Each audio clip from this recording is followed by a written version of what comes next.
The World Beyond the Headlines lecture series is a collaborative project of the University of Chicago Center for International Studies and the International House Global Voices program. Our nationally recognized programming is made possible with support from listeners like you. Secure the future of World Beyond the Headlines programming by making your gift online at alumniservices.uchicago.edu/giving. Please specify World Beyond the Headlines as the area of giving. The World Beyond the Headlines lecture series is supported by the McCormick Foundation, the Norman Wade Harris Fund, and generous contributions from listeners like you. And it's my profound pleasure to welcome Professor Rashid Khalidi, a former colleague and a friend, back to the University of Chicago, his true home.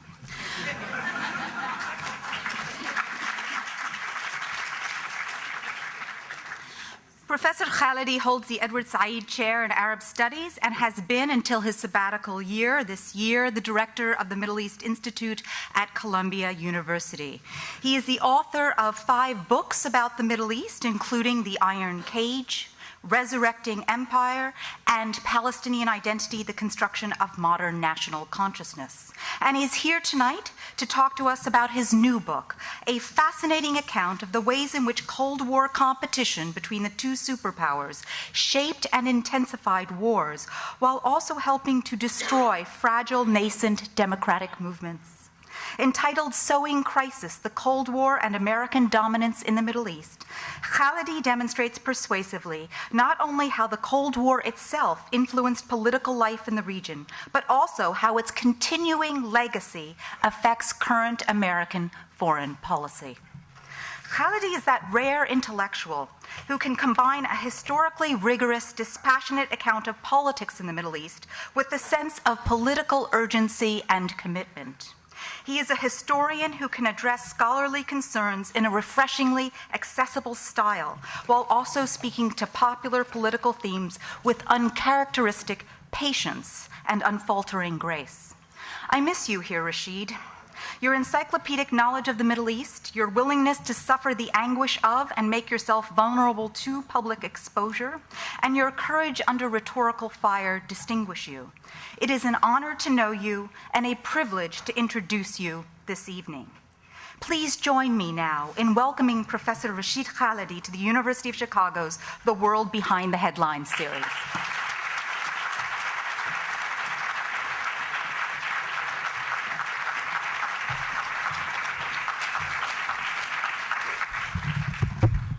Thank you very much. That was a very flattering introduction. Thank you, Lisa. Thank you all for coming. It's always a pleasure to be back at the University of Chicago. It's a particular pleasure not to be sitting in those very uncomfortable chairs that I remember from I don't know how many lectures at iHouse. They're not the worst ones. The worst ones are in Illinois. They're much more uncomfortable. You're actually lucky by comparison. I am here to talk about my new book. I try to talk about every book that I write at the University of Chicago because I get an intelligent audience. I've promised Marshall Salins I'll stop writing books for a little while, give you all a break. Whether it's dated from the fall of the Berlin Wall and the collapse of communism in Eastern Europe in 1989 or from the collapse of the USSR in 1991, the Cold War ended before most university students were conscious of the world around them. So for a large part of the audience this evening, you all, this is something that happened long, long ago. To people of college age, it's something from a bygone era, like the Vietnam War that your parents talk about, or like the 100 Years' War. It was long ago. It's something in the distant past. It's something that is assumed to have long since ceased to have any impact on the present, something of interest only to antiquarians like myself. I therefore got some uncomprehending stares from students when I mentioned that I was working on this book. The premise I started from, however, is that the past, and especially the recent past, can be of very great importance for the present, can have a big impact on the present. Now, this is an argument that some, including some historians who believe in history for history's sake, would disagree with. I argue, however, in this book, not only that the Cold War very much affected the modern Middle East, I argue further that it created patterns and problems that are still with us and which we continue to grapple with in the Middle East today. I argue in this book that Cold War behaviors persist. I argue that they are crucial to important issues like American-Iranian relations or to recent crises like those in Lebanon and in Gaza. This book is something that I wrote only over the last couple of years, unlike my last book, which I was working on for more than a decade. But it is the fruit of several decades of reflections on the behaviors of the great powers in the Middle East. I had written on Britain for my doctoral dissertation back in the 1970s. I thereupon began to teach and do research on Soviet and American Middle East policy. And I published a number of monographs, short monographs and articles on that topic, and ever since then I have closely followed the interaction of the superpowers in the Middle East. It's something that was one of the topics of my 2004 book, Resurrecting Empire. Now, this is a book very much like Resurrecting Empire in that it does not purport to be an exhaustive, primary source-based monograph. It's not a comprehensive history of the Cold War in the Middle East. However, it does draw on some of the invaluable newly declassified documents from both the Soviet and the American archives that are made available online by the Cold War International History Project at the Woodrow Wilson International Center for Scholars and by the National Security Archive at George Washington University. It also uses some other primary and secondary sources. These are two absolutely invaluable resources for any researcher, the Cold War International History Project and the National Security Archive. So I repeat, it's not a study of the entire sweep of the history of the Cold War in the Middle East. I see it rather as an extended essay in which I treat what I think are several of the most important aspects of the interaction of the superpowers in the Middle East and their impact on the present day. And what I'm going to talk to you this evening about are the six of the main themes that I treat in this book. And then I'll conclude by discussing how I think these six elements that I discuss combined to affect the crises in Lebanon and in Gaza. I argue first that the dynamics of what happened in the Middle East during the 45 years of the Cold War, from 1945 until 1990, created enduring patterns, which we're still living with nearly 2 decades after the demise of the Soviet Union. Some of these are actually derived from the heritage of this region, the Middle East, as one whose politics have for very long been penetrated by what Princeton historian L. Carl Brown called the penetration of great powers. Brown said the following: the Middle East, he said, is the most penetrated international relations subsystem in today's world. And by this he meant that the interventions and interference of the great powers reaches a very, very high level in this region. I think that this old pattern is one that came to a new level during the Cold War. And I think we have to understand these kinds of patterns in order to comprehend what happened in and to the Middle East during the Cold War, as well as the momentous events in the region since the Cold War. These more recent events include 2 American wars in the Gulf, the one against Saddam Hussein after the occupation of Kuwait, and then the one leading to the current occupation of Iraq. They include the Afghan War, a war in a region peripheral to but increasingly tied into the Middle East, and they include terrorism by radical Islamist groups, as well as regional wars and instability. In profound ways, each of these major regional events of the past 2 decades was driven by Cold War patterns and practices or by outcomes of the Cold War. One of the most striking of these is one of the most striking examples of this persistence of the relics of the Cold War is the monstrous outcome of American support for the Afghan Mujahideen and their compatriots who were brought in by the United States and its allies, whether Saudi Arabia, Pakistan, Egypt, Israel, Algeria, from all over the Arab and Islamic worlds to fight alongside the Afghans against Soviet occupation forces in Afghanistan. These 2 linked groups, one of foreign fighters, the other of Afghan fighters, were the nuclei of al-Qaeda and the Taliban, which are among what I describe as the bastard offspring of the Cold War that still haunt the region and haunt the world to this day. Qaeda, for your information, means base in Arabic, and it's shorthand for Qaeda Ma'lumatiyya, which means database. This was the database that Osama bin Laden used to compile the foreign volunteers that, by courtesy of these intelligence services I mentioned, he and others were able to bring to Afghanistan, and which he then used for other nefarious purposes. So when I say that these are bastard offsprings of the Cold War, they are the last kick, as it were, of the last phase of the American-Soviet Cold War. The same methods that produced these kinds of phenomena as Al-Qaeda and the Taliban are still in use in the American-Iranian Cold War. The use of similar proxies is still going on. The United States is extending covert support, according to what the papers tell us, to anti-regime groups like Mujahideen Khalq Iran, as well as breakaway groups in Iranian Baluchistan and Iranian Kurdistan. Iran similarly has groups fighting, or has supported groups fighting against U.S. troops in Iraq and elsewhere, and supports other groups as well. I'm going to come back to the idea of what I call an American-Iranian mini-Cold War later. But this is an example of methods and approaches that are rooted in the Cold War, as far as at least American policy is concerned, that are still with us. So that's the first point. My second point is, and it's linked to the first, it is that since the Cold War ended, there has been a continuation of many American policies and approaches that were supposedly predicated on a powerful Soviet menace, which of course has now disappeared. During the Cold War, the need to confront that perceived menace led to the issuance of one of the first Cold War doctrines, the Truman Doctrine of 1947, which applied to Turkey, Greece, and the Balkans, as well as to Iran. This later led to the issuance of the Eisenhower Doctrine in 1958, whereby the United States pledged to support any Middle East state that was menaced by what President Eisenhower called international communism.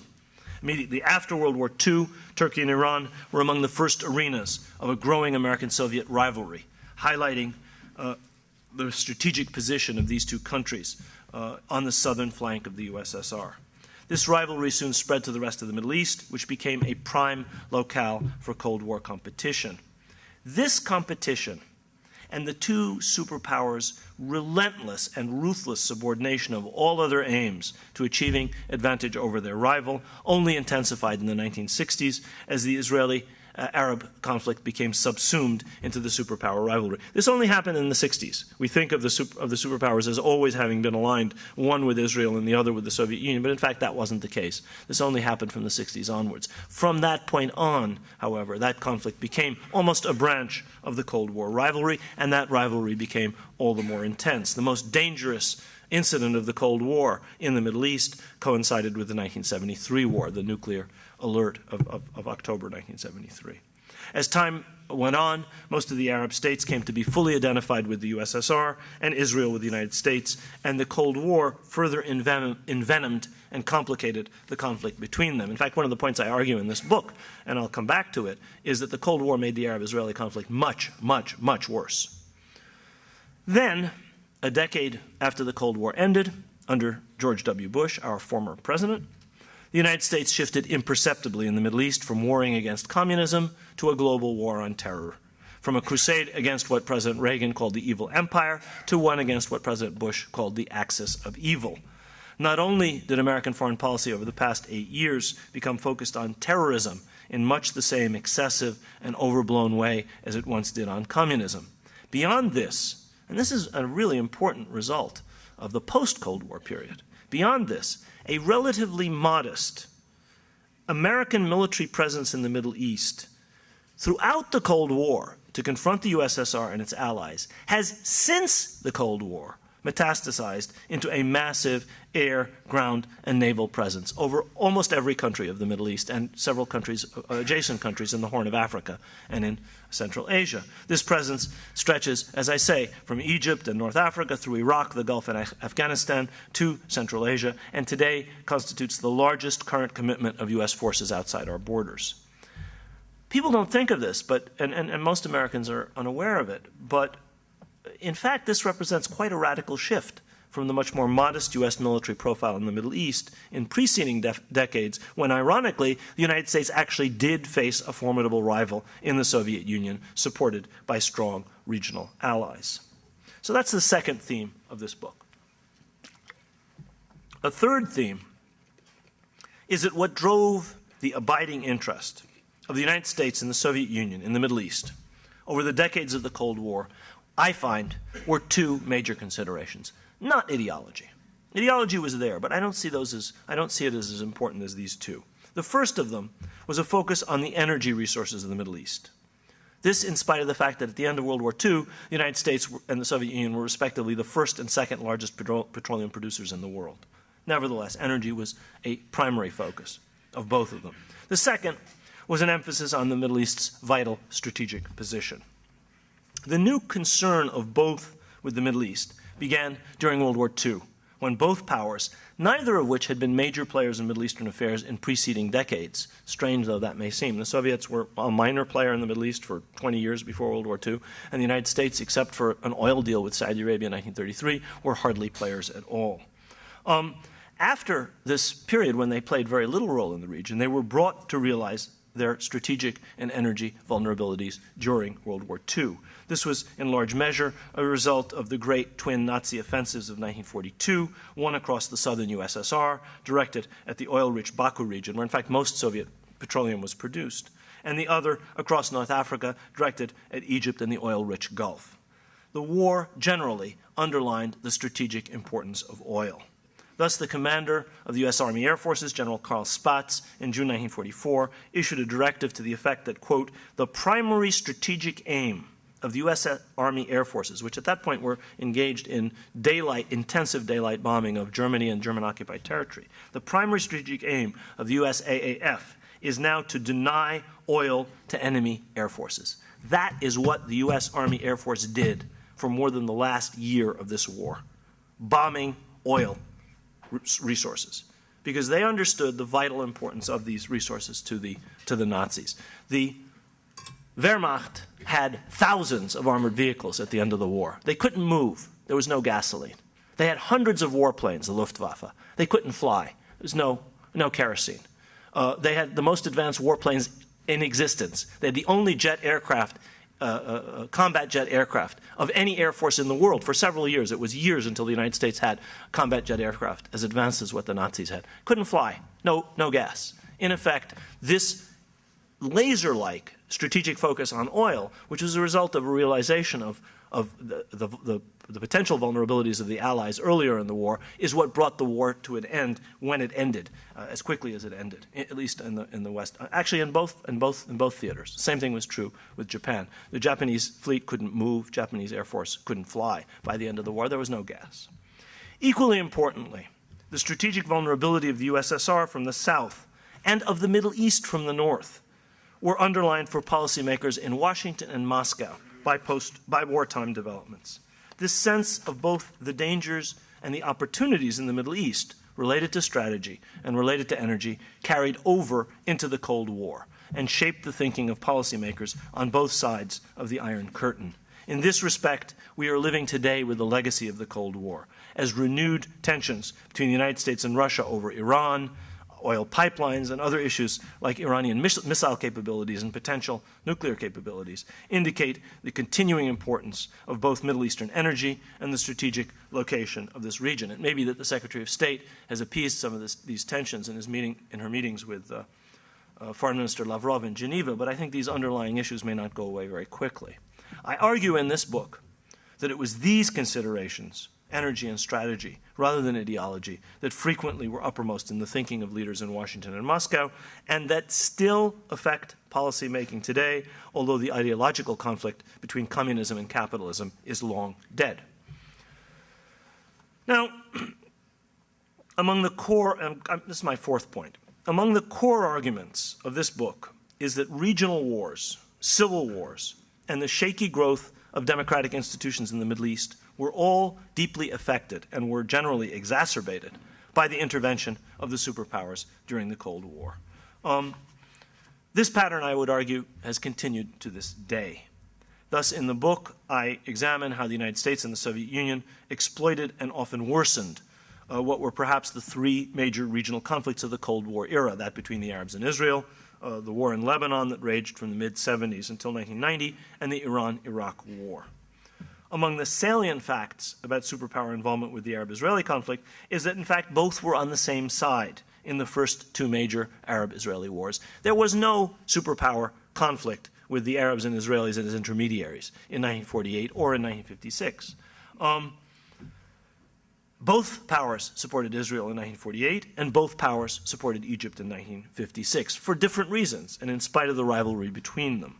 Thereafter, only after this, in the 70s in fact, the conventional alignment of the Soviets with the Arabs and the United States with Israel began, inaugurating a much fiercer level of conflict between Israel and the Arab states, which came to a head with the so-called War of Attrition between Egypt and Israel in 1968 to 70 and the 1973 war.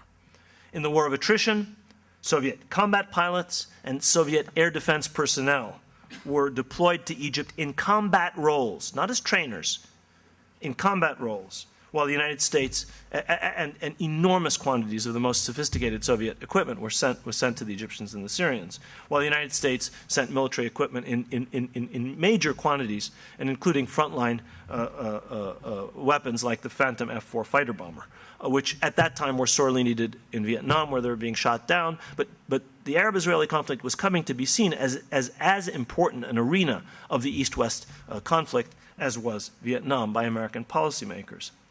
The 1973 war featured an American-Soviet nuclear confrontation, causing a leading historian, Walter Isaacson, to describe this as, quote, possibly the most serious international crisis of the Nixon presidency. I point out in my book that both the Americans and the Soviets did much to stoke and inflame, did more, I should say, to stoke and inflame the Arab-Israeli conflict than they did to solve it. They talked ceaselessly about their efforts for peace in the Middle East. But they just talked. They armed and encouraged both sides at war much more than they actually did to bring about peace.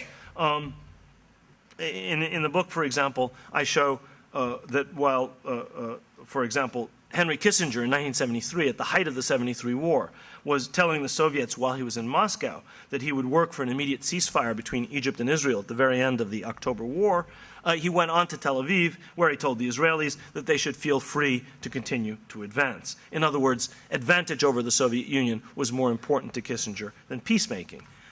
Beyond this, it's clear that peace was consistently less important to either superpower than was advantage over their rivals in this proxy conflict. Another document I found that astounded even me, and I think of myself as cynical, is a 1971 document wherein it's revealed that Secretary of State William Rogers was told by Anwar Sadat in 1971, mind you, 8 years before the Egyptian-Israeli peace treaty, that he was ready for an Egyptian-Israeli bilateral, separate peace, devil take the hindmost. He didn't care about the other Arab states.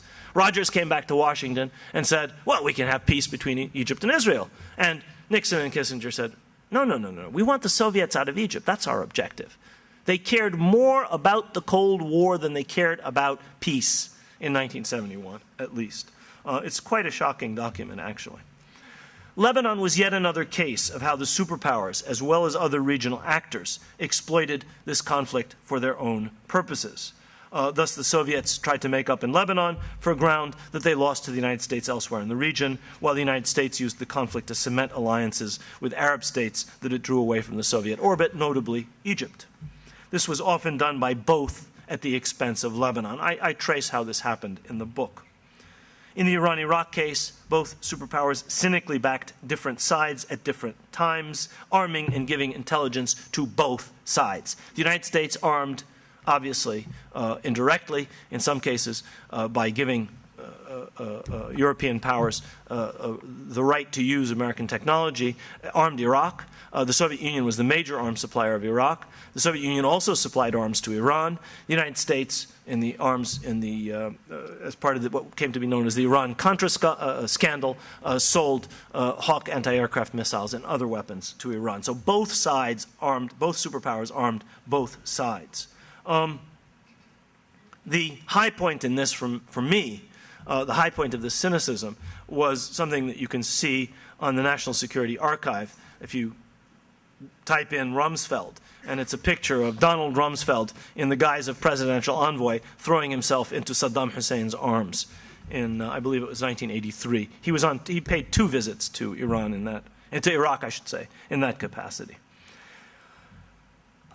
They also played fast and loose with the Kurds, both of them. And in fact, this goes back to World War II and Stalin's setting up supporting the setting up of a Kurdish republic, the Mahabad, so-called Mahabad Republic in Iranian Kurdistan in 1945, something which he proceeded to allow to be extinguished by the Iranian government very soon afterwards. Both superpowers did this, played these kinds of games with the Kurds, and the result was the Kurds suffered terribly. In the book, I quote an incident wherein, in 1975, the Shah of Iran, who had been supporting the Kurds against the Ba'athist government in Iraq, decided to cut a deal with Saddam Hussein and went to Algiers, where he signed the so-called Algiers Accord. He came back, the Kurds were abandoned, and the United States and Israel, which were sort of junior partners in this affair, had to drop the Kurds. Kissinger confronted one of his aides, who was absolutely horrified by this perfidy in his eyes, and Kissinger said, "Covert action is not missionary work." It's one of the more famous and one of my favorite Kissinger quotes. I don't think there was any particular animus towards the Kurds on the part of the Secretary of State. What he was simply saying is this is what the Cold War requires. While the superpowers did more to stoke the fires of war than to bring peace between the Arabs and the Israelis, and probably exacerbated the Lebanese war, their role in the Iran-Iraq war, and especially regarding the Kurds, is a truly sordid chapter in the history of the involvement of both superpowers in the Middle East. That's my 4th point. My 5th is that the record of both superpowers in the Middle East, as far as the promotion of democracy was concerned, was equally sordid. I don't think we should be surprised about this in relation to the USSR. As we know, democracy promotion was never very high on the Soviet agenda, in spite of lip service to this principle, democratic republic of this, that, and the other, but they didn't really mean it. But the record of the United States, which has always touted its commitment to freedom, was actually not that much better in this regard. I draw on the writings of the Cold War historian Arnie Odd-Vestad, who explains that, in fact, neither the proclaimed Soviet foreign policy objective of justice, social justice, nor that of the United States, which is freedom, which really meant freedom, economic freedom, necessarily meant support for democracy. As I said, freedom was understood by American policymakers as free enterprise, while for the Soviets, justice meant economic justice. This translated in practice, however, into support by both for authoritarian regimes that simply had the merit of being aligned with them. It almost didn't matter whether they had a social agenda for the Soviets to support them. And it almost didn't matter if they really were free market capitalists for the United States to support them. I show, moreover, in this book that in a series of interventions and policy initiatives intimately related to Cold War priorities, both American and Soviet policymakers acted in ways that severely inhibited the growth and development of democracy in the Middle East. Now, I'm not suggesting, as one reviewer of my book has misunderstood me as saying, I'm not suggesting that it was as if the Cold War caused all of the Middle East's problems with democracies. This is a region that had a long history of authoritarian governments. If you don't believe me, walk down the street, go right, walk into the Oriental Institute, and you can see the relics of the oldest governments, including the oldest authoritarian governments in human history. This is a region with a great tradition of authoritarian government. But it is also a region with a history of efforts to establish democracy and of foreign intervention against these new democracies, whether the Tsarist Russia and Britain against the Iranian constitutional regime, or those powers and others against the Ottoman constitutional regime. This is an old Middle Eastern pattern. Against this background, and in particular the background of constant meddling by external powers in Iran's internal affairs, generally in favor of authoritarianism and generally against the Mejlis, against the parliament. Against this background, we can see how the US-British overthrow of the elected parliamentary Mossadegh regime in 1953 set off a disastrous chain of events with an impact that lasts until this day, not only in US-Iranian relations, but also for the democratization process in Iran itself. The United States and Britain were motivated, both of them, by an exaggerated fear of communism in Iran, but the British in particular, were really only interested in oil. Nationalization by the Mossadegh government of British oil interests was their primary concern. And the Iranians responded quite interestingly, I thought, when the British protested their nationalization of the Anglo-Iranian Oil Company. The Iranians said, the Attlee government just nationalized all British railways, the entire British coal industry, and the entire British steel industry. I mean, why shouldn't we nationalize our oil industry? What's the difference? Of course, the British weren't having any of that. You know, what's sauce for the goose is clearly not sauce for the gander. I argue in this book that the same pattern repeated itself in several other Middle Eastern countries. I note that the pressures of the superpowers on Middle Eastern states to align themselves with them had a strong negative impact, in particular, on weak democracies in small Arab countries. Iran was very much affected, but the biggest effect, I think, was on smaller countries like Lebanon and Jordan. I look in particular at the impact of the pressure to join the Anglo-American-led Baghdad Pact in the mid-1950s on Lebanon and Jordan. Lebanon's parliamentary regime was undermined, and the country suffered a civil war in 1958, but Jordan, in some ways, never recovered. The democratic parliamentary government, which was in office only from October 1956 until April 1957, led by Sleiman and Nabilsi, was brought down in large measure due to Cold War considerations, as well as the autocratic impulses of the Hashemite dynasty. And it was, I point out in the book, the last freely elected government in Jordanian history. Since then, the autocracy of the throne has been predominant in that country. The Middle East today is one of the most backwards areas in the world where democracy and parliamentary government are concerned. Think about it. Other areas where authoritarian governments prevailed in the 60s and the 70s, like Latin America or Southeast Asia or East Asia, today have democratic regimes. That's simply not the case. The Middle East is a black hole where that is concerned, by and large. I argue in this book that this sorry Cold War legacy, together with the undemocratic effect of the concentration of power in the executive due to regional wars, which we've just seen was exacerbated, these wars were exacerbated by the superpowers, is one among many reasons for this sort of democratic deficit. That's my fifth point. My last point is that during the Bush years, the decades-old conflictual relationship between the United States and Iran that goes back to 1953, this decades-old conflictual relationship has turned into a sort of a mini Cold War with ramifications all over the region. This has been central to the Bush administration's global war on terror, a term I hope we'll hear less and less of as time goes on. After the demise of the USSR and the end of the Cold War, the United States lacked a global challenger. In the words of Charles Freeman, who was just named head of the National Intelligence Council, the Pentagon suffered from a enemy deficit syndrome. That's not my words. Somebody just appointed by the president to a senior position in the U.S. government said that. I hope he's able to hold on in that post after saying blunt things like that. The United States lacked a global challenger, it lacked an ideological mission, and it lacked a foe that would justify a gargantuan defense budget in the realm of $600 billion if you count the supplementals. And even in these days of world economic crisis stimulus packages, $600 billion is a chunk of change. It's real money. The global war on terror providentially came along and provided all of these things: a global challenger, an ideological mission, and a foe that would justify this budget.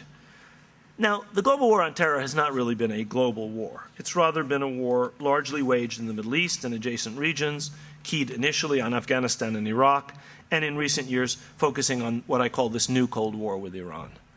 This new mini Cold War has its ideological, or had its ideological dimension with the brilliant neologism Islamo-fascism taking the place of communism. If the Bush folks knew how to do anything, and they may not have known how to do very much, but if they knew how to do anything, it was how to sell things with catchphrases, meaningless, empty things with brilliant catchphrases. And Islamo-fascism is one of the best.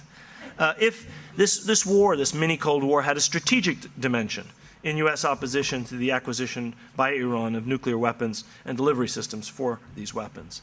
And it's had its covert dimension, with American undercover activities, according to press reports, apparently directed at undermining the Iranian clerical regime and sabotaging its nuclear program. On top of this, the United States and Iran have been fighting a proxy war all over the Middle East via the intermediary of allied Arab governments and movements like Hezbollah and Hamas. It remains to be seen which, if any, of these four aspects of this American-Iranian mini-Cold War, the ideological, the strategic, the covert, or the proxy war, will be modified by the change of administration in Washington and any changes that may follow the Iranian elections in June. Though I would point out that the most important figure in Iran, Ayatollah Khamenei, is not subject to election, at least not by the Iranian people, so maybe the elections won't have that big an impact. I want to conclude by discussing two arenas where the proxy war between the United States and Iran has been waged with great ferocity over the past several years, and where it still may be ongoing today. One hopes not, but it may still be, in spite of the change of administration in Washington. These two arenas are Lebanon and Palestine. Both have suffered greatly from this war being waged mainly on their soil, as has, I think, the entire Middle East, which remains divided into two blocks, one aligned with Iran and the other aligned with the United States. In Lebanon, the conflict between Washington and Tehran has translated into support by each for different Lebanese factions. The United States backed the Lebanese government, supported by a parliamentary majority that emerged in the wake of the assassination of Prime Minister Rashid Khalidi and the withdrawal of Syrian troops from Lebanon, pursuant to a UN Security Council resolution. Iran backed Hezbollah and an opposition coalition supported by what may or may not have been a majority in the country. So the American-supported faction had a majority in parliament. The other lot may or may not have had a majority of the people. But this proxy war went beyond external powers aiding their local allies. Iran and Syria helped to arm Hezbollah with a broad range of sophisticated weapons in very large quantities, humongous quantities in particular of rockets and anti-tank weapons, while the United States armed and trained the Lebanese army and provided nearly $2 billion in military aid to Israel.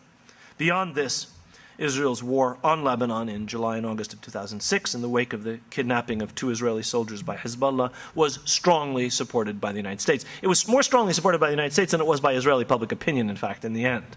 We all recall then Secretary of State Condoleezza Rice blandly describing the destruction of a good part of Lebanon's infrastructure and the heavy casualties there, over 1,000 people killed, most of them civilians, as, quote, the birth pangs of a new Middle East. However, and this is important, both Lebanese and Israeli analysts have argued persuasively that the United States, in the person of Elliot Abrams, who was head of the Middle East desk in the National Security Council under that administration, and who now has a job, to my great regret, at the Council on Foreign Relations in Washington. The United States, in the person of Elliot Abrams, played a crucial role in planning for this war. An even more crucial role in stiffening the back of the Lebanese government and of several Arab regimes that backed the Lebanese against Hezbollah during the war, and played a supremely important role in urging the Israeli government to keep up its offensive even after senior Israeli military leaders and other decision makers in Israel were inclined to stop the war because they felt it wasn't going well, and it wasn't. The results for Lebanon, in terms of over 1,000 civilian casualties and massive damage to power plants, bridges, factories, and other infrastructure, were disastrous. Paradoxically, the war probably strengthened Hezbollah, which certainly was not the American or the Israeli objective. You drive from Beirut to Damascus, which I had to do in May, and you still see the spans of the bridges that were dropped by the Israeli Air Force during the war. They were still down last May. I think some of them may be finished by now. But that kind of bridge busting happened all over Lebanon, far away from the battlefield, and on almost every major road.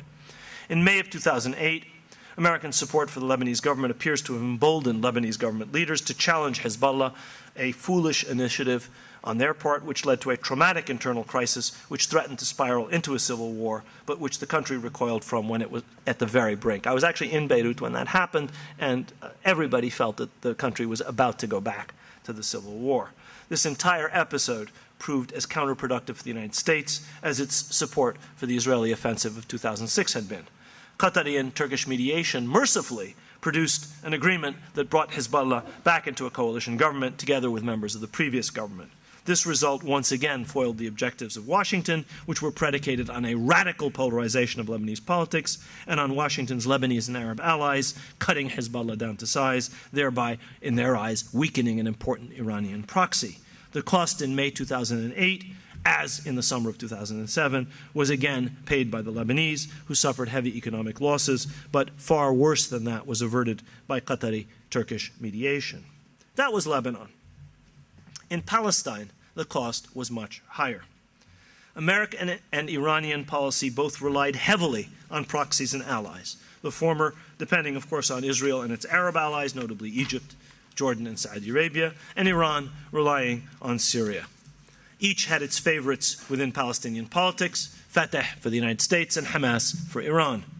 The immediate crisis resulted, as you may remember, from the 2006 parliamentary elections, which were won by Hamas with just over 44% of the vote to just over 42% for Fatah, but due to the vagaries of the electoral system, Hamas got a thundering majority in parliament.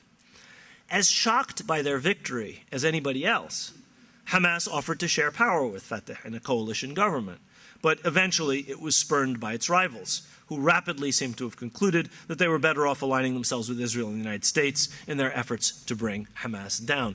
Fatah initially seemed inclined to enter a coalition government. This was obstructed by Israel and the United States and by some other powers. And eventually, Fatah decided, as I said, to stick with the big boys. The initial means chosen of bringing Hamas down was a slowly escalating blockade of the Gaza Strip, which gradually drained the life from the economy of that area in an attempt to impose collective punishment on the 1.5 million people who live there in order to get them to turn on their governors, on Hamas in other words. After the failure of further attempts to establish a coalition government bringing together Fatah and Hamas that would have accepted prior agreements, stopped violence, and negotiated with Israel, this happened twice at least again, Fatah, with the support of the United States, according to press reports at least, seems to have decided to try to use force to bring down Hamas in July 2007. This provoked a Hamas takeover of the Gaza Strip, which in turn precipitated an even more hermetic Israeli blockade of the Gaza Strip, supported by the United States, the EU, Egypt, and other U.S. allies. I would remind you that imposing punishment on civilians in this way is almost undoubtedly a violation of international law. You're imposing suffering on civilians, essentially. This blockade, which was evidence of the insistence of the United States, of Israel, and I think also of Egypt on bringing down Hamas, eventually led to the breakdown of a 6-month agreement for calm which had been negotiated in 2008 via intermediaries and whose provisions included an end to the rocket fire and a lifting of the blockade. The rocket fire, in fact, did diminish dramatically for the first 4 months of the calm up until November of 2008, the beginning of November, until major Israeli attacks effectively ended it, but on the 4th and 5th of November. But the blockade of the Gaza Strip, the other part of this accord, was never lifted. It then ended even before the stipulated December end date in a hail of Hamas rocket fire, which in turn served as the pretext for a long-planned Israeli offensive that took over 1,300 lives, destroyed hundreds of factories and thousands of homes, we don't know the exact number, and left perhaps 100,000 people without shelter for the rest of the winter. Paradoxically, this has strengthened Hamas even further. Today, as I was looking at my email, I saw the latest poll. Hamas's Prime Minister Haniyeh would probably defeat Mahmoud Abbas 47 to 45 if a presidential election were held tomorrow. That was not the case in the summer and in the fall of last year when I was in Palestine. Hamas probably would have gotten 20-odd%, and Hamas would have, and Fatah would have probably gotten 20-odd%. Both were very unpopular. This war has also reinforced the existing rightward trend of Israeli politics. Tragically for the Palestinians, the alignment of one Palestinian political faction with the United States and its authoritarian Arab allies, and of Hamas with the clerical regime in Iran, has deepened the existing split in Palestinian politics and has made it impossible for the Palestinians to confront effectively what is perhaps the worst crisis in their history since 1948. Now, there's an attempt currently ongoing in Egypt to bring together a coalition government, but the odds are against it. One hopes it will work. Let me conclude. The key issue for us here and the key issue that I think the book brings up, and that I tried to point to in my discussion of the main points in the book and the way in which all of this impacted these two recent crises, is the persistence on the part of the United States in particular, but also of Russia, and to some extent I would argue of Iran, of Cold War policies which involve seeing regional conflict in the Middle East through the prism of a larger struggle for influence, in the past with the USSR, today with Iran on the part of the United States. This is not to deny that there wasn't a struggle with the Soviet Union, or that there isn't some kind of conflict of interest between the United States and Iran. There was, and there is. It is simply to say that Hamas and Hezbollah cannot be reduced to being seen as pawns of the Iranians, any more than Egypt and Syria in the 1960s were pawns of the USSR, or Israel and Saudi Arabia were pawns of the United States. But that is what the reductionist logic of the Cold War mentality did in this region for 45 years. It may have been fine for Washington and fine for Moscow. What I try and show is that it wasn't fine for the Middle East. It had a negative impact on the Middle East. We are still living with a distorted, derivative offspring of that logic in the Bush administration's global war on terror, which unfortunately is not over yet. It's not entirely clear from the rhetoric we hear even today about Lebanon and Palestine whether that reductionist logic has been completely abandoned by decision makers in Washington, or for that matter in Tehran, or what new logic can replace it, if indeed it can be replaced. For the sake of the peoples of this region, for the sake of regional and world peace and stability, we can only hope that this logic and the politics of reliance on naked force on which it is predicated will rapidly be abandoned. Thank you very much.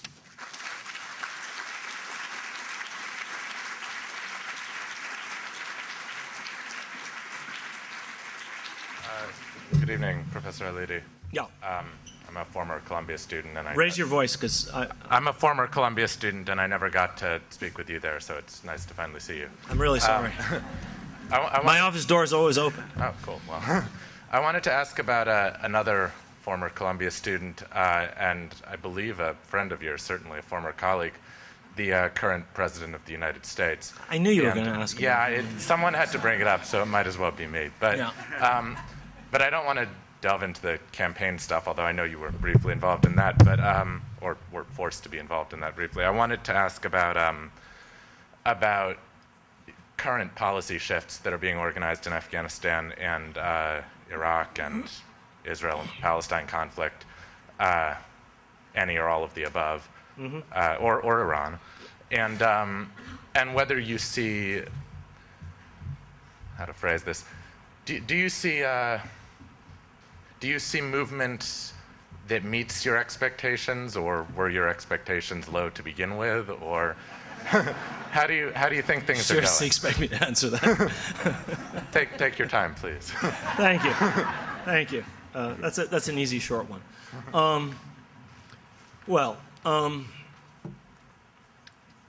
I am not one of those that believe that presidents wear a cape and are only subject to being harmed by kryptonite.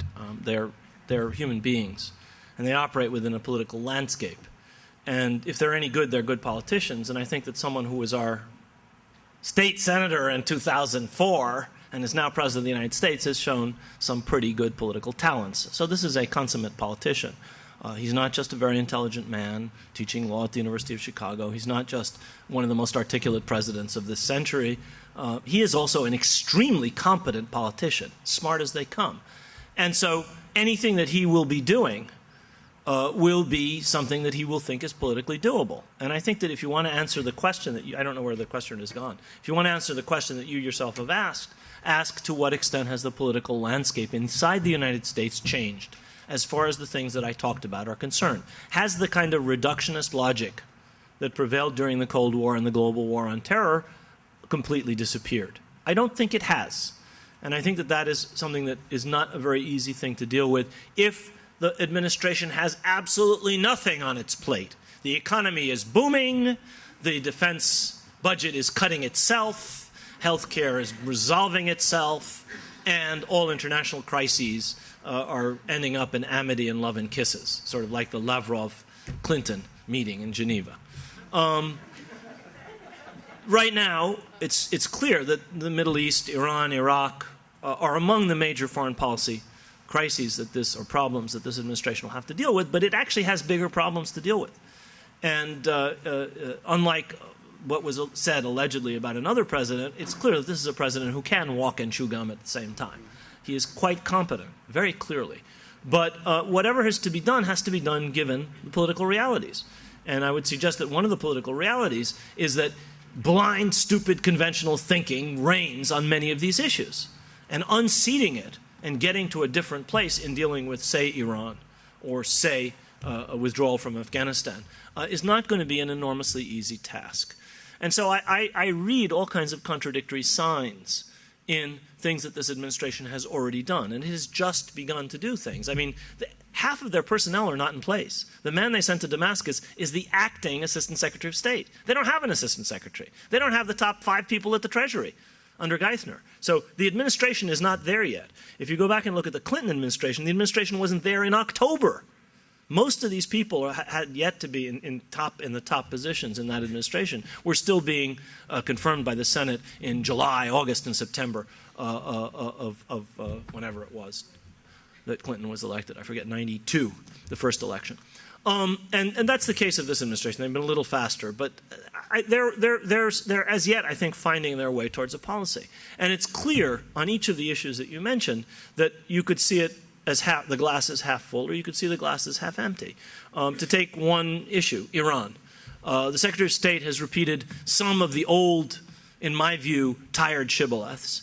And she's at the same time invited Iran to participate in the conference on Afghanistan, which is an intelligent and constructive thing to suggest.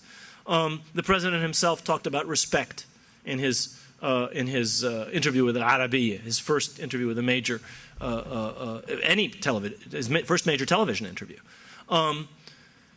On the other hand, some of the old rhetoric on Iran doesn't sound like it's changed one bit. And the appointment of Dennis Ross as the Secretary of State's advisor on Southwest Asia, if you want a real funny, if you want to get something really funny, go and read the State Department spokesman answering question on where is Southwest Asia and what is Dennis Ross actually going to do. There's a wonderful colloquy between him and the reporters. It makes it clear that they are not quite sure what Dennis Ross is going to do.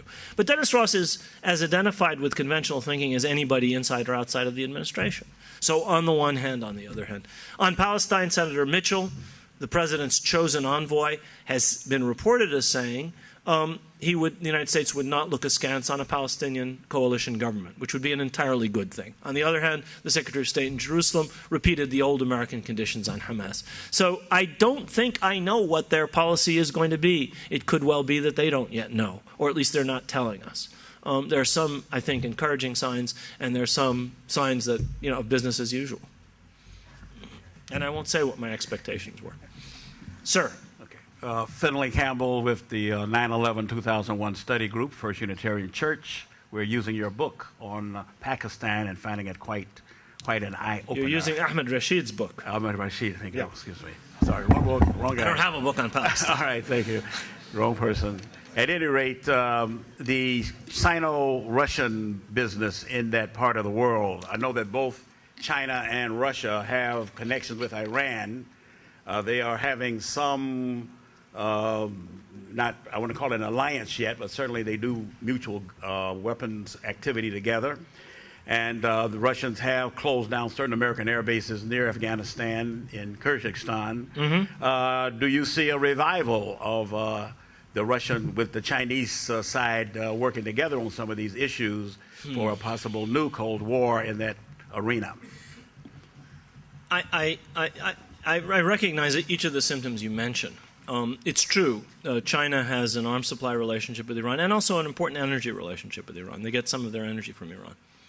And it's true the Soviet Union supplies weapons to Iran and is also much, much, much less willing to press the Iranians on the nuclear issue than are either the United States or the Europeans. And finally, it's true that there are elements of the Cold War, or what can be seen as a Cold War attitude, in Russian attitudes vis-a-vis that whole region. We saw it in Georgia. We saw that same sense of defensive aggressiveness in response to perceived encirclement and so on and so forth. Very much like what Stalin did right after the Cold War in relation to both Turkey and Iran, both of which countries he bullied at the end of the Cold War for exactly the same kind of reasons that I talk about in this book. But I would be cautious, in spite of the fact that I see what you're asking about. I would be cautious in talking about a new Cold War, firstly because neither of these powers dreams of being able to challenge the United States. You know, during the Cold War, we lived with the illusion that the Soviet Union was of the same size as the United States. This was a really foolish illusion. The Soviet Union had 2 or 3 advantages over the United States. One advantage was in immediate proximity to its frontiers, it had enormous capability to project power. The second was it had vast land armies. And the third was at the height of the Cold War, it was superior to the United States in the number of nuclear warheads. In every other respect, from the beginning of the Cold War to the end of the Cold War, the United States was infinitely superior. The United States had half of the world's GDP in 1945. And once the economies of Western Europe and Japan were revived by the 50s, overwhelming economic advantage lay with the West. The United States has unrivaled capability to project power. As a result, we did not see a Stalin containment doctrine with Soviet bases in Canada and Bermuda and Mexico and so on and so forth. We saw the containment doctrine involving NATO, CENTO, CETO, and bases all around the Soviet Union. And we saw a Soviet Union which, to the end of the Cold War, had a fleet that was barely a high seas fleet. They had 1 or 2 aircraft carriers. The United States has 14 aircraft carrier battle groups, any one of which has the power of the air force of any other country besides the Soviet Union, Israel, and a couple of others. I mean, the capabilities of the United States are matchless, were matchless even during the Cold War. That's not to say that American perceptions were of the Soviet Union being weak. American perceptions with the Soviet Union was very strong. But we have a responsibility looking back on this to see that, in fact, the United States was more powerful. And if anything, that imbalance is even greater today. And I don't think the Russians or the Chinese for a moment are unaware of that. So I do see a possibility of some cooperation between these two powers, possibly in the area you're talking about or possibly in Central Asia.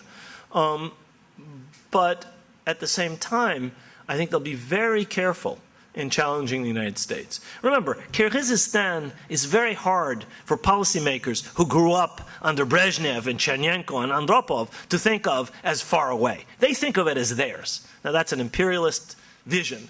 I understand how the Kyrgyz or the Azeris or whoever else might have once been part of the Soviet Union is very unhappy with that attitude. But for the Soviets to push an American, or help the Kyrgyz government to push an American base out of Kyrgyzstan, is not exactly challenging the United States in, say, the Caribbean. It's much closer to home insofar as the Russians are concerned. And I would say that you can see that a little farther afield in areas like Syria or even Iran, the Russians are much more cautious than they were in Georgia or they were in areas that were once part of the Soviet Union. Yes, sir. Tom.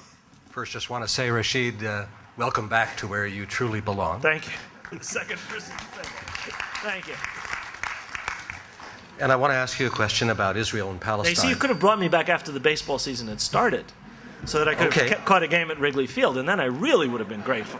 I'm taking that as a request or a demand. I want to ask you about Israel and Palestine. Mm-hmm. And the question is really simple. Whether you think now that the situation has reached a tipping point where a two-state solution is no longer possible. I know that the namesake of the chair you hold believed that for a very long time. He came to believe that. Yeah. And I've been reading a kind of appalling book by Alan Dershowitz called The Case for Israel. And in a very strange and ironic way, it looks as if Dershowitz is arguing from completely different grounds that a one-state solution is the only possibility. And I wonder, have we reached the tipping point? Is it still possible to have a two-state solution, in your view? Or are we now, as Sari Makdisi has argued, we've crossed over a threshold and that's no longer a viable option? Yeah, that's a good question. Let me start with the words of a very wise friend of mine, Tony Judd, who wrote somewhere that what any politician has done, another politician can undo.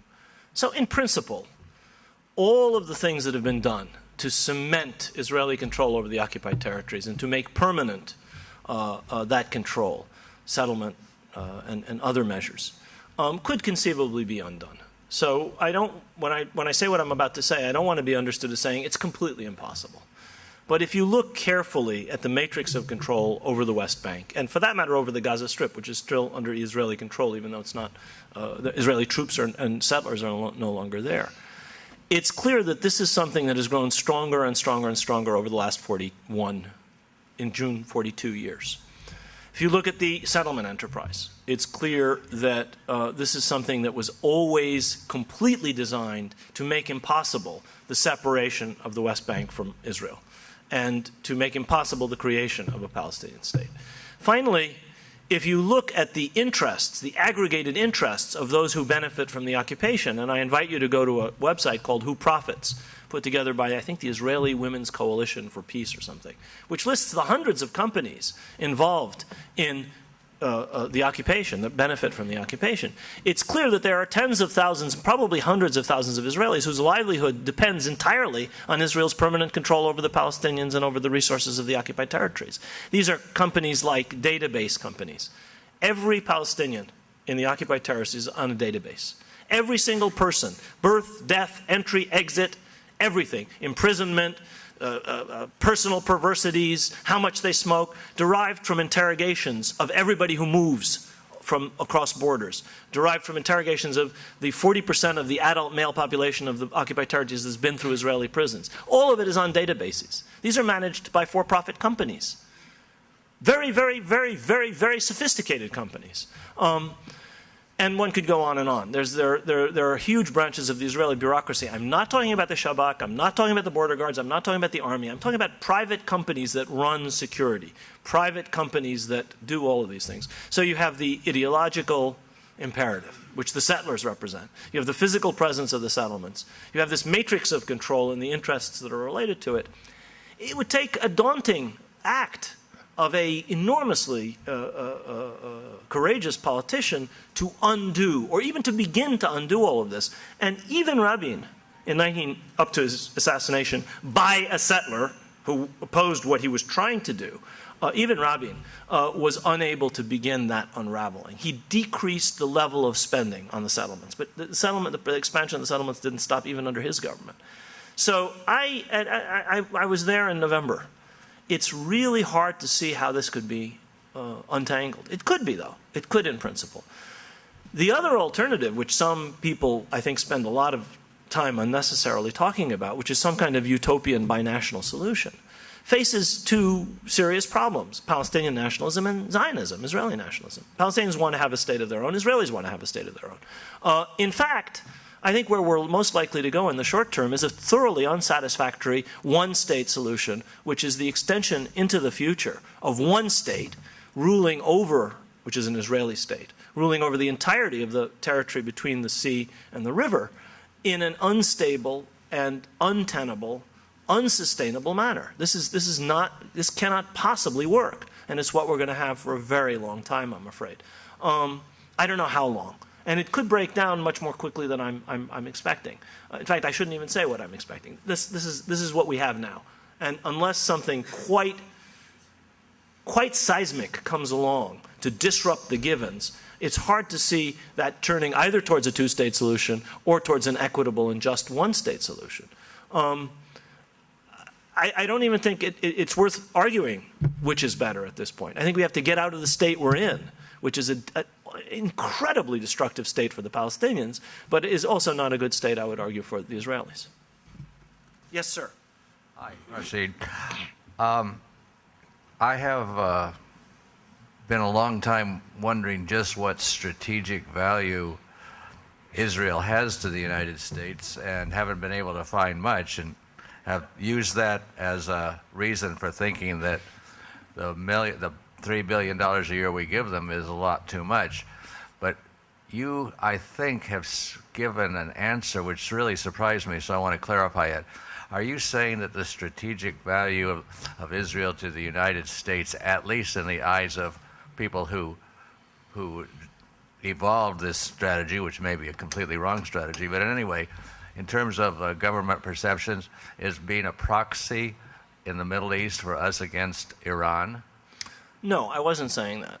What I say in the book, and what I would argue, is that during the Cold War, Israel was successfully marketed as an important and valuable proxy of the United States vis-a-vis the Soviet Union and its allies. It came to be seen as such during the Johnson administration, really for the first time.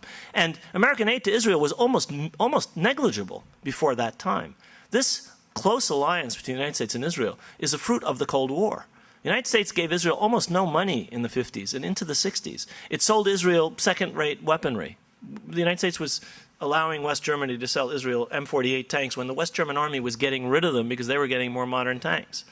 We were selling them A4 Skyhawks, which were not top of the line, or Hawk missiles. In other words, it wasn't until after 67, after this link between the United States and Israel in terms of the Cold War and combating Soviet proxies, that the United States and Israel became as close as they did, that the cooperation between the two countries really became significant. The United States started selling Israel top-of-the-line weaponry, and it's not until after the October War that the aid went into the billions. It was minimal before that. It was really not terribly important, nor was the relationship terribly close. So Truman supported the establishment of Israel, but if you go through the Kennedy presidency, in fact, there's very little evidence for a particularly important special relationship. Quite the contrary. Now, having said that about the Cold War, I don't mean to say that it remains necessarily Israel is really a strategic asset. If you believe in Cold War logic, it is. It was.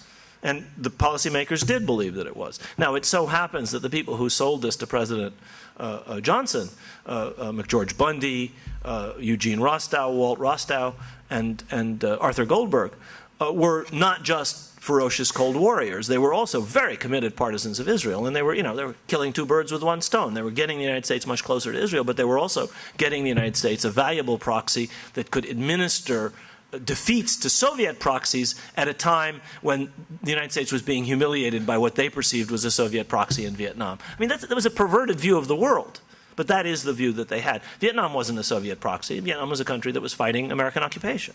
It was being supported by the Soviet Union and the Chinese, who were at odds at that time. But those kinds of things didn't penetrate the mindset of the Johnson administration. So given that worldview, that is how they saw it. Now, once the Cold War ended, and it became very rapidly apparent with the 1991 Gulf War, Israel ceases to be any kind of strategic asset. Quite the contrary. It's a strategic liability, I think, by any cold, objective assessment from the 90s onward.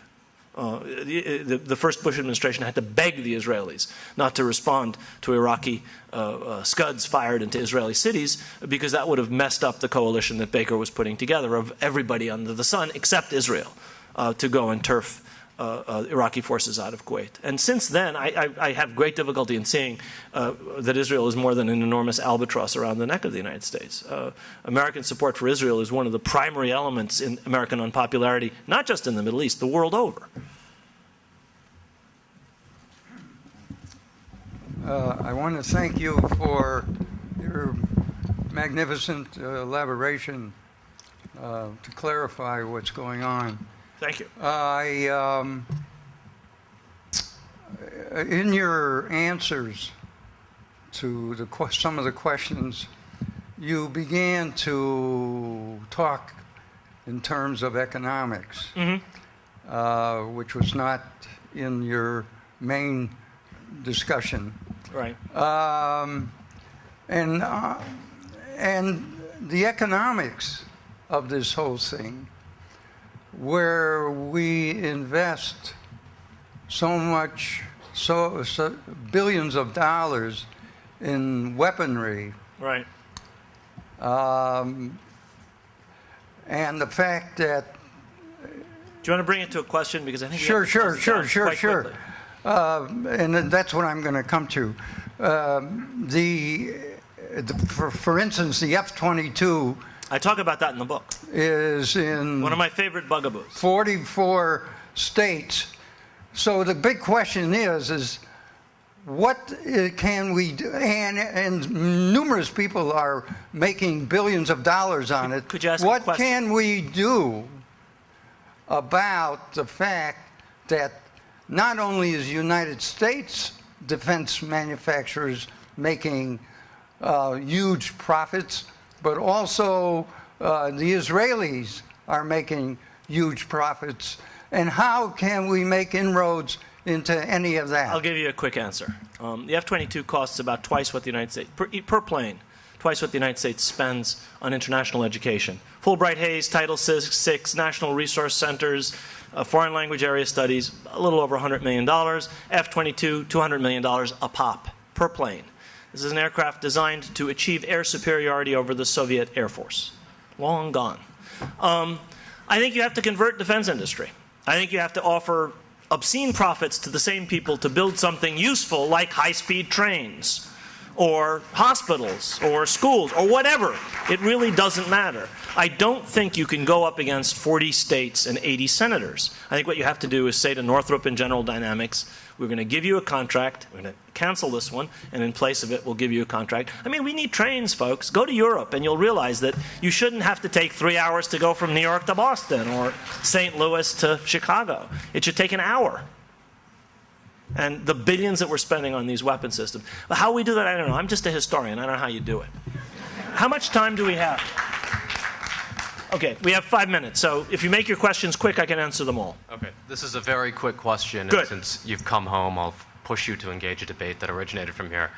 Could you, and I think this is rehashing a question, so it might be a quick answer, but could you talk about what you see as the role of the Israel lobby today? So I saw you as saying, contrary to what John Mearsheimer is arguing, that the U.S. national interest is not separate from the Israeli national interest.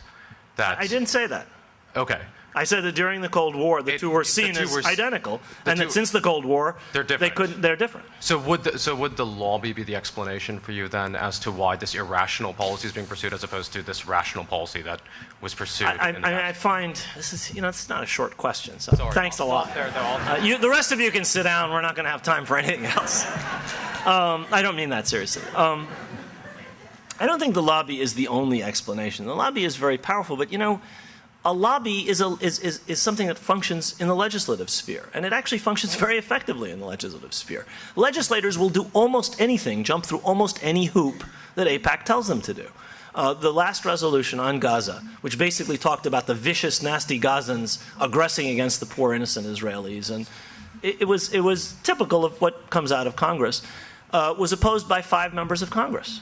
And 22 voted present, and 190 voted in favor. Well, that's what the lobby has gotten you. So insofar as lobby means a congressional lobby, the efforts of Tom Dine and the people who established AIPAC have borne fruit on Capitol Hill.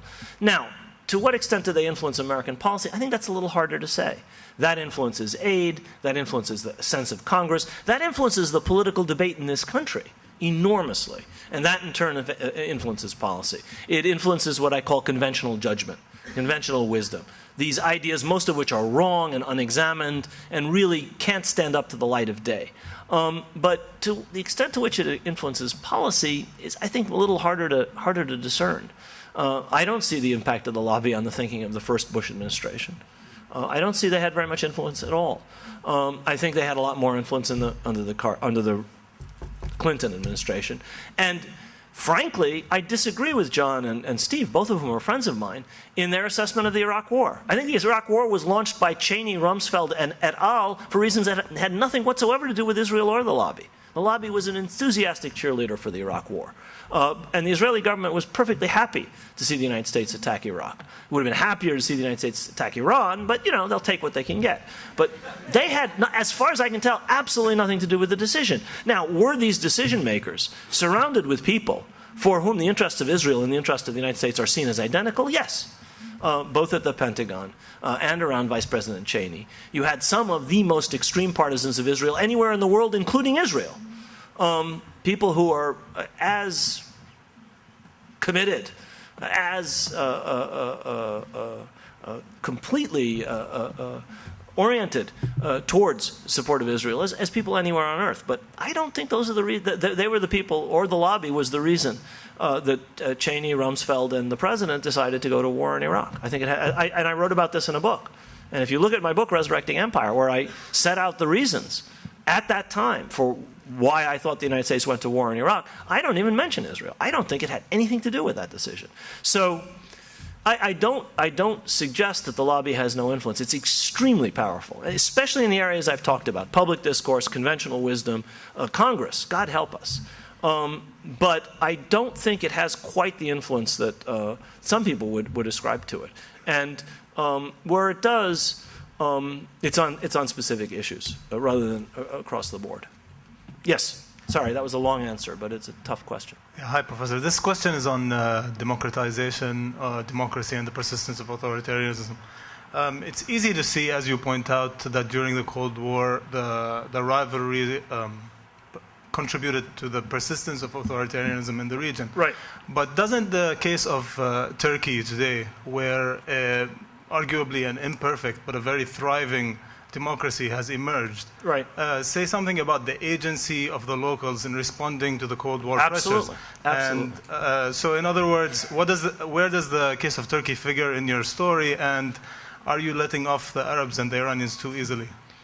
Am I letting the Arabs and the Iranians off too easily? Oh, okay. There's a kicker to that question. The Iranians to the lesser extent, but mostly the Arabs. I was so comfortable in what I thought I was going to say until you got to the end of your question. Let me talk about Turkey first. If you actually look at the trajectory of Turkish democracy, I think you'll see the impact of the Cold War in, among other things, American complacence about military interventions.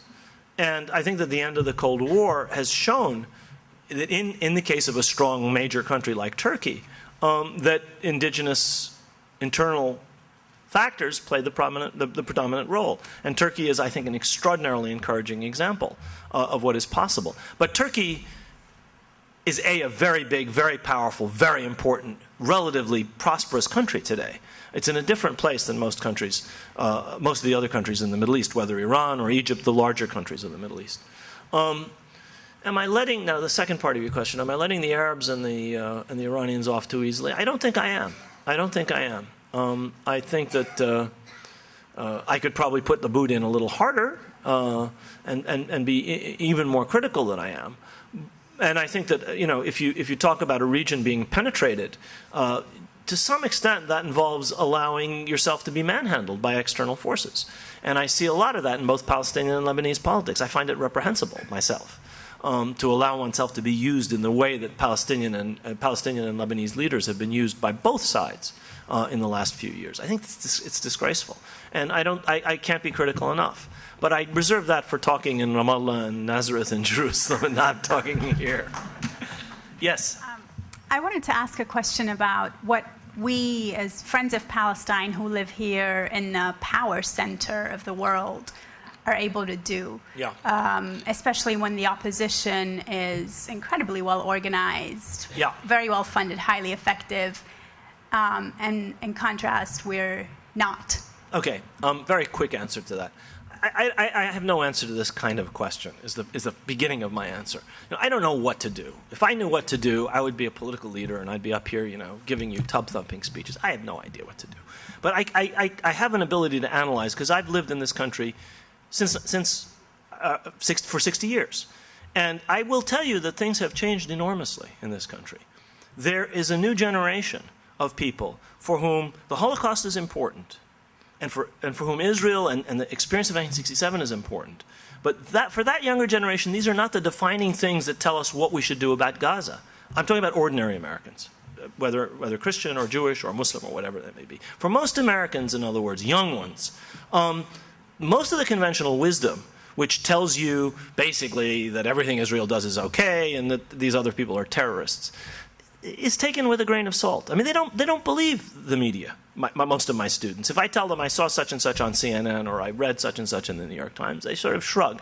If I say, well, Jon Stewart last night said, 3/4 of the class knows what I'm saying before I finish the sentence. Why? Because they know that he thinks that TV is a degraded, degenerate place where lies survive and truth goes to die. So they're smart. So they figured it out. So the New York Times' coverage of Gaza, which basically was 18 paragraphs from the Israeli side and then nothing from the other side because the Israelis wouldn't let them in, is something that these people wouldn't possibly have been fooled by. Whereas their elders, sadly, not all of them, there's some very smart old people of my generation. I don't think of myself as old, but you all see me as old. That's okay. People of my generation and a little younger and a little older tend to believe the rubbish that they're fed by Fox News or MSNBC or whatever it may be. Kids don't. And this is really important. This is one reason why there's such a focus on campuses. Because here you have minds that are open in a certain way and that don't believe what the media is saying, certainly don't believe what those windbags on Capitol Hill are saying. And so all of that energy that I talked about that has been expended by the lobby is for naught. It works fine with the with the AARP generation, but doesn't work very much better. It doesn't work at all with younger people. So that's the first thing, first reason to think that there's an enormous cognitive dissonance in the way Americans regard these issues, and it's a generational thing. That basically the people who voted for this president tend to be more open-minded than the people who voted for McCain. Think about that. Think about the states that those people came from, and think of the generation that this president drew on for his victory. And I'm not saying that that will necessarily lead this administration to do the right thing, but that is, in a sense, the future. And so if you, to the extent to which you can work on that, you're working with the future. Yes, sir. There seems to be that a coming together of the Cold War issues and also something which was basically fought out between the two superpowers, which was real issues of national liberation. Right. And it's not just in the Middle East, it's the world over. Right. And what I'd like to focus on is that there are some issues that with the Cold War, with one superpower being gone, yet there are those issues of national liberation that are still there. Obviously, the Palestinian case, Iranian revolution was an expression gone awry in a lot of ways of that. So what we're dealing with today is still those issues that are underlining everything. Yeah. And how do you, number one, how do you bring those out? Number two, there seems to be the second part of the question is, there seems to be an effort to make the issues of like Iran meddling in Lebanon or Palestine, or the questions of human rights within the country. I'm from that country, I have an interest in that, but it's a broader issue because it's the enemy. You're beginning to lose me here. Okay, it's the main enemy that's being posed. How do you actually take on the issues that are being put forward in terms of human rights in Iran, democracy, by this country? Okay, and also, let me try and answer your question as best I understand it. Not making that something for intervention. Yeah. That's all. Okay. I think you have to act as if some of these issues exist, irrespective of the fact that they may be used for intervention, because there is a sort of old kind of third worldism which accompanied the rise of national liberation movements, which assumed that the millennium would come as soon as national liberation arrived. Well, most national liberation movements were in some measure successful, and yet liberation of the people concerned did not follow.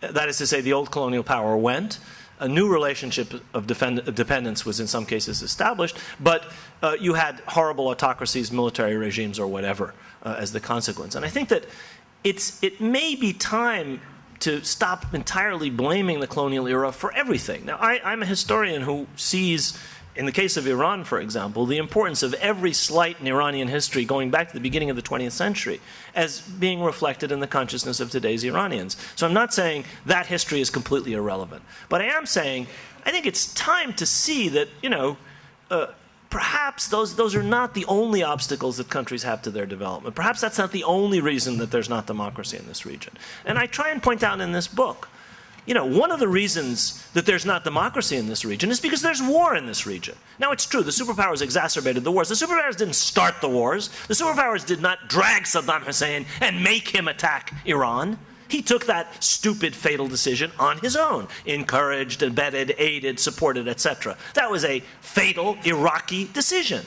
okay?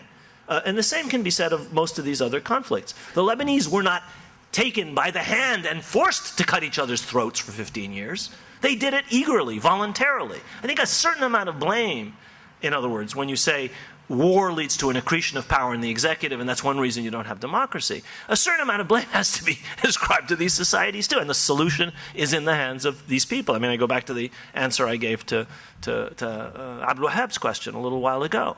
I don't think that I think that while you have to talk in detail about the ways, if you're a historian, about the ways in which the colonial era had an impact, you have to also talk about other factors that are important. And I try and do that. So that's my answer to your question. Last question. There are signs that the United States is going to commit itself to bringing about a Syrian-Israeli peace deal. What are the prospects for that happening, and how will that influence Iran's ability to influence the region? Well, the United States is going to start a negotiation. And I think you should look very carefully at the history of American involvement in these things. Quite frequently, what used to be described as a peace process produced more process than peace.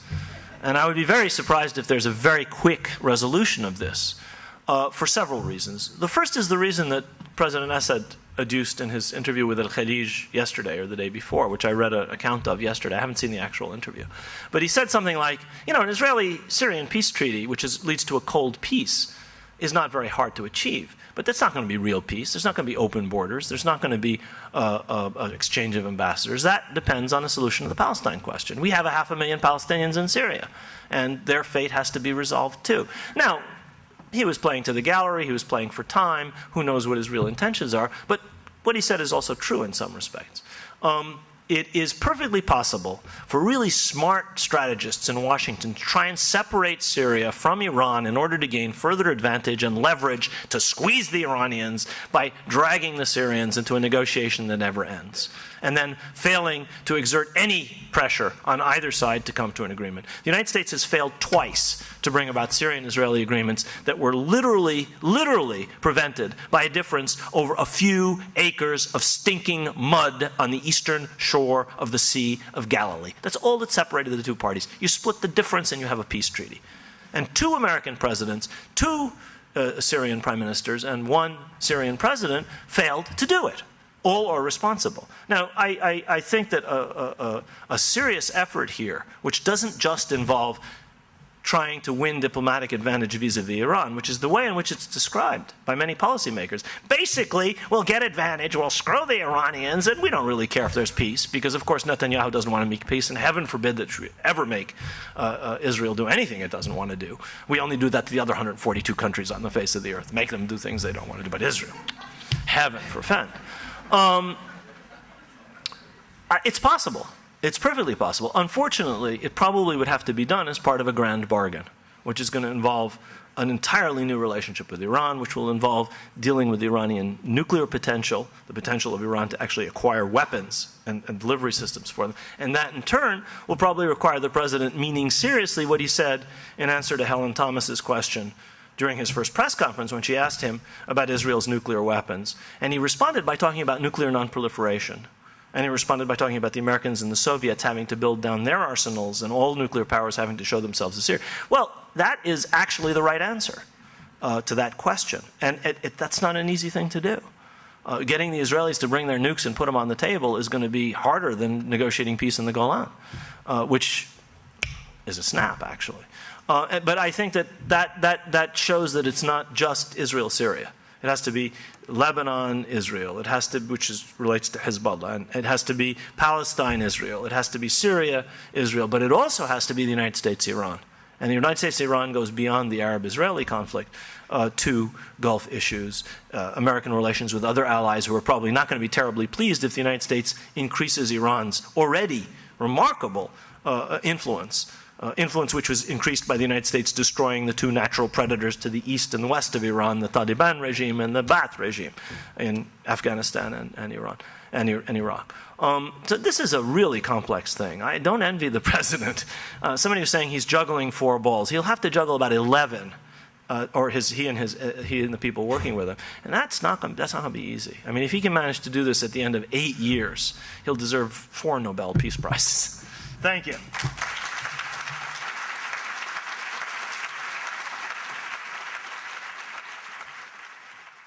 The World Beyond the Headlines lecture series is a collaborative project of the University of Chicago Center for International Studies and the International House Global Voices program.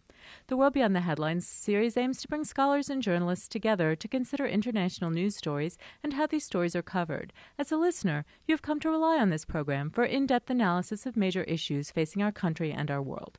But we can only continue our nationally recognized coverage with support from you. Secure the future of World Beyond the Headlines programming by making your gift online at alumniservices.uchicago.edu/giving. Please specify World Beyond the Headlines as the area of giving. The World Beyond the Headlines series is supported by the McCormick Foundation, the Norman Wade Harris Fund, and from generous contributions from listeners like you.